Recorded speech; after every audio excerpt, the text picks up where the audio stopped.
هذا الهدف يا حامد.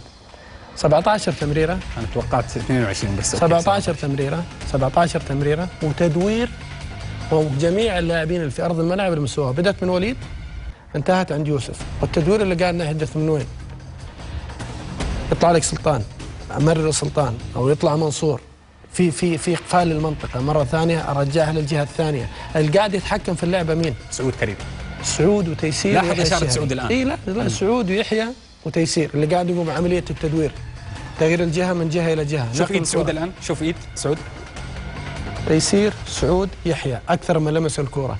هي هذا الصبر اللي قاعد نتكلم عنه قبل بدايه المباراه وبين الشوطين، اللي ينتج عنه في الاخير اني اضع المنافس دائما، اخليه دائما يرجع للخلف في لحظه من اللحظات.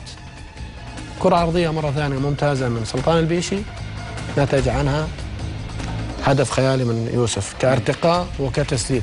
بالنهايه هنا يعني وصلت 15 16 الى التمريره 17 هي الهدف. 17 لمسه الهدف. الارتقاء، والاهم نوعيه الكره العرضيه المحرجه للمدافعين والمحرجه لحارس المرمى. امتياز من سلطان البيشي. حامد يعني في الدقيقه من 47 شاهدنا نفس الحاله هذه مكرره وبنفس اللعبه. تستمر عمليه تدوير الكره من مكان الى من لاعب الى لاعب، والتمرير في القدم، لان تقريبا المنتخب الاندلسي متكتل في الخلف. في هذه الحاله الثانيه